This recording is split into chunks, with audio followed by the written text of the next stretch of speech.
నేను మగవాడై పుట్టాను కాబట్టి ఆస్తి అంతా నాది అని అనుకునే పరిస్థితి లేదు. ఓకే. అది కరెక్ట్ కాదు. ఇంతకుముందు కొంచెం డిఫరెన్స్ ఉండేది. యాన్సెస్ట్రల్ ప్రాపర్టీ అంటే యాన్సెస్టర్స్, కొపార్షనరీ ప్రాపర్టీ అంటే కొపార్షనరీ అంటే మగవాడని అర్థం. యాక్చువల్గా ఓకే. మేల్ జనరేషన్లో అందరూ పుట్టువారు మగవాడు ఎవరైనా ఉంటే వాడికి మాత్రమే కొపార్షనరీ రైట్స్ ఉండేవి. ఓకే. ఇప్పుడు అందులో 2005 యాక్ట్ వచ్చిన తర్వాత అమెండ్మెంట్ వచ్చింది, సక్సెషన్ యాక్ట్. అందులో గర్ల్స్ ఆల్సో ఆర్ కొపార్షనర్స్ అన్నారు. అచ్చా. కాబట్టి they have also got right, equal right along with men. Okay. ఇప్పుడు by birth they will have right in the property. Oh. By birth they will have right like her brother. Okay. పూర్వం రోజులుగా ఇప్పటికీ చాలా వరకు ఆలోచన ఆచరణ ఎలా ఉంటుందంటే, తల్లిదండ్రులు చక్కగా మంచి కట్నం ఇచ్చి కూతుర్నిచ్చి పెళ్లి చేసి పంపించాం, అయిపోయింది, నేను చేయవలసిన పే చేశాను కాబట్టి అతనికి ఏమి ఇవ్వాల్సిన పని లేదని అనుకుంటూ ఉంటారు. అది ఎప్పుడు కాదు. The girl will have right in the property of her father. పెళ్ళి అయిపోయి వెళ్ళిపోయిన ఎన్ని సంవత్సరాల తర్వాత అయినా తనకు హక్కు ఉంటుంది. Nobody can take it away. చాలా మంది అదే దీనిలో ఉంటారు, ఆలోచనలో ఉంటారు. పెళ్లి చేశాను కదండి, ఇంత కట్నం ఇచ్చాను, ఇంత కట్నం ఇచ్చేసి నేను పంపించాను, తనకి ఇంకేమి ఇవ్వాలి, నేను ఇవ్వాల్సిన పని లేదని. అది కరెక్ట్ కాదు. నీకు అంతగా ఉండుంటే అప్పుడే ఒక పార్టిషన్ చేసి నీ కొడుకు కింద నీ కూతురి కింద అందులోంచి నువ్వు పెళ్లి చేసి పంపించానని చెప్పు, బాగుంటుంది. ఓకే. కానీ పెళ్లి చేసి పంపించాను కాబట్టి, ఖర్చు తాళ పెట్టాను కాబట్టి తనకి ఇవ్వాల్సిన పని లేదనే ఆలోచన మాత్రం కరెక్ట్ కాదు. ఓకే. చట్ట ప్రకారం తనకు రావాల్సిన హక్కుని, ఆ రావాల్సిన వాటాన్ని తనకి ఇవ్వాల్సిందే. Nobody can stop this. Okay. ఒకనే పెద్దలు ఊర్లో కూర్చొని మాట్లాడి అలా కాదు, నువ్వు తీసుకున్నావు బిల్ల తీసుకుంటావు నువ్వు అని అంటారు, కానీ చట్టంలో అలా అడగడానికి అవకాశం లేదు. యాజ్ పర్ లా అయితే కంపల్సరీగా తనకి వెళ్ళాలి, ఇవ్వాల్సిందే. అది ఒకవేళ ఇవ్వకపోతే she has got a right to file a suit for partition. Okay. 2005 act లో కూడా అది రాసి ఉంది. She has got a right to file a suit for partition. తన తాలూకా హక్కుని తండ్రికి, కొడుక్కి, ఆనందముడికి, తనకి ఇలాగా ఇన్ని వాటాలు వస్తుంది, పంచండి అని చెప్పి అడిగే హక్కు తనకు. చట్ట ప్రకారం చేయవలసిన పని కోర్టు చేస్తుంది, రావాల్సిన దాన్ని తనకి ఇస్తుంది. సార్, ఇప్పుడు మీరు చెప్తున్నారు కదా సార్, కోపార్షనర్స్ కానివ్వండి, యాన్సెస్ట్రల్ ప్రాపర్టీస్ కానివ్వండి, సో ఈ ట్రీ ఏంటి సార్? అంటే గ్రాండ్ పేరెంట్స్ ది మన వాళ్ళకి రావటము, అది మనందరం పూర్వం రోజుల నుంచి ఈ ఆలోచనలో నిలబడిపోయి ఉన్నాం. ఏంటి, తాత ఆస్తి తన్నుకు తినండి అని సరే, అంటే మనవాడికే వస్తుంది, ఇంకెవరు తీసుకోవడానికి అవకాశం లేదని సరే, తాత ఆస్తిని తన్నుకు తినండి అని అంటారు మన వాళ్ళకి. అంటే తాత ఆస్తి మనవాళ్ళకే వస్తుంది కాబట్టి తన్నుకు తింటారని అనుకుంటారు. ఇప్పుడు చెప్తున్న ప్రకారం, చట్ట ప్రకారం అందరికీ సమానమే. కూతురికి, కొడుకులకి అందరికీ సమానమే. మనవరాళ్ళు అయినా సరే, మనవడైనా సరే, ఎవరికైనా సమానమే ప్రాపర్టీలు. అది యాన్సెస్ట్రల్ ప్రాపర్టీలు. ఫ్యామిలీ ప్రాపర్టీకి వస్తే మాత్రం ఎవరెవరికి ఎంత ఈక్వల్ షేర్ ఉంటుందో అంత వస్తుంది. ఇప్పుడు ఉదాహరణకి తాత ప్రాపర్టీ ఉంది, తండ్రి ఉన్నాడు, ఒక కొడుకు, ఒక కూతురు ఉన్నారు, ముగ్గురికి సమానంగా వాటాలు వస్తాయి. ఇందులో సాధారణంగా అన్యాయం జరిగింది ఎవరికైనా ఉందంటే వైఫ్కి. వైఫ్కి ఏం షేర్ లేదు ప్రాపర్టీలో. వైఫ్కి షేర్ ఎప్పుడు వస్తుందంటే హస్బెండ్ చచ్చిపోతే వస్తుంది.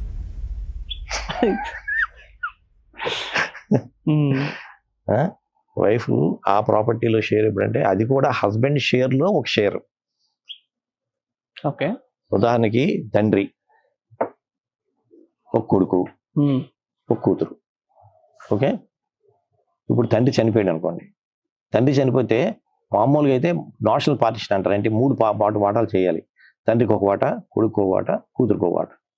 ఈ తండ్రికి వచ్చిన వాటాలో కొడుక్కి మళ్ళీ వాటా, కూతురికి వాటా, మిగిలిపోయిన ఇంకో వాటా ఉంటుంది కదా, ఆయన వాటా భార్యకి వెళ్తుంది. అంటే 1/3 ఆఫ్ ది హస్బెండ్ షేర్ మాత్రమే వైఫ్కి వెళ్తుంది.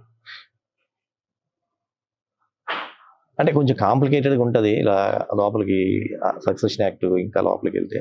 కానీ సింపుల్గా చెప్పాలంటే అది భర్త తాలూకా షేర్లో మాత్రమే భార్యకి హక్కు. అంతే, వాటిలో సంబంధం ఉండదు.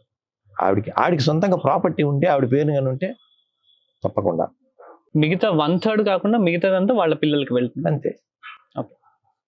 అండ్ వీళ్ళ పిల్లల పైన అంటే భర్త హస్బెండ్ పిల్లలకి పైన వాళ్ళ బ్రదర్, హస్బెండ్ వాళ్ళ బ్రదర్, అది వాళ్ళు పంచుకోవడానికి. ఉదాహరణకి తాత ప్రాపర్టీ ఉంది, తాతకి 100 ఎకరాలు ఉంది. ఆ తాతకి తండ్రి, ఇంకో చిన్నాన్న ఉన్నారు, లేదు 2 చిన్నాన్నలు ఉన్నారు, మొత్తం ముగ్గురు పంచుకోవాలి. ఓకే. ముగ్గురు పంచుకుంటే 33 ఎకరాలు వస్తుంది ఒక్కొక్కరికి.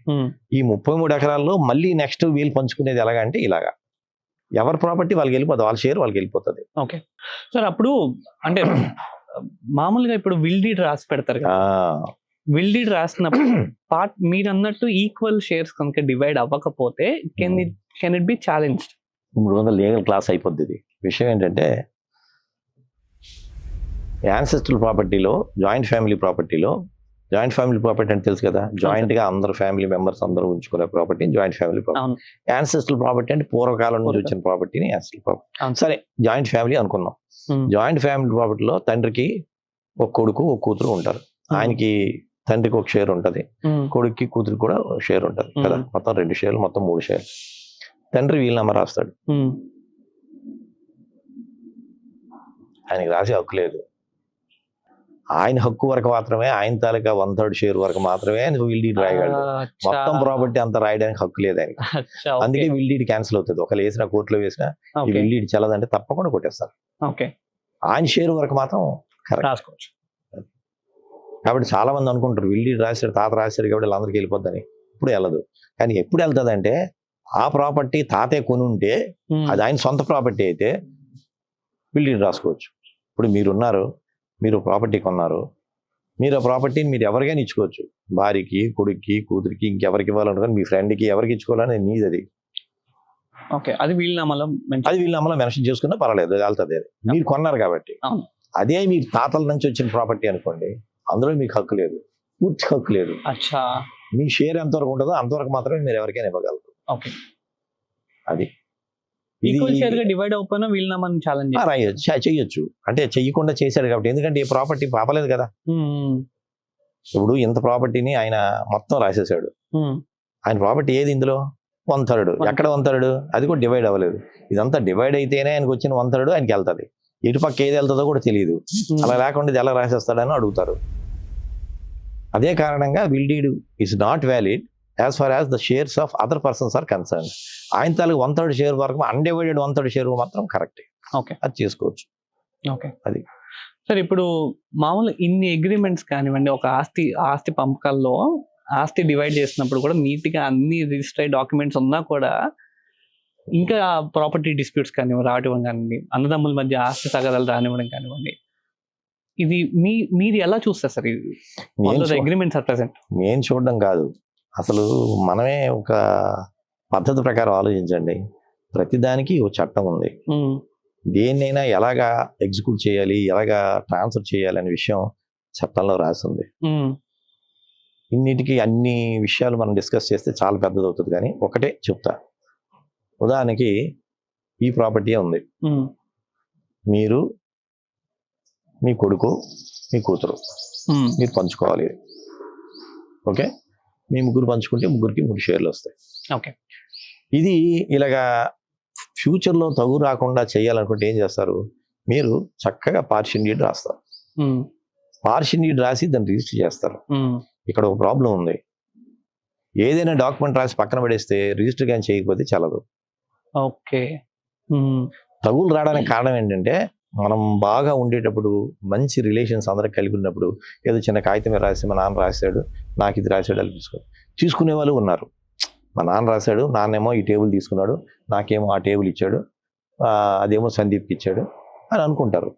అనుకుంటే మీలో మీకు మంచి అవగాహన ఉన్నంత వరకు బాగుంటుంది. ఆ గౌరవం ఇచ్చి దాన్ని అలా తీసుకుంటారు. అంటే oral partition is also valid.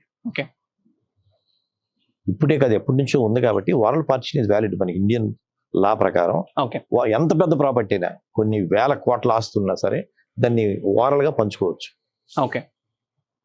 దాన్ని ప్రూవ్ చేయగలిగితే అక్కర్లా.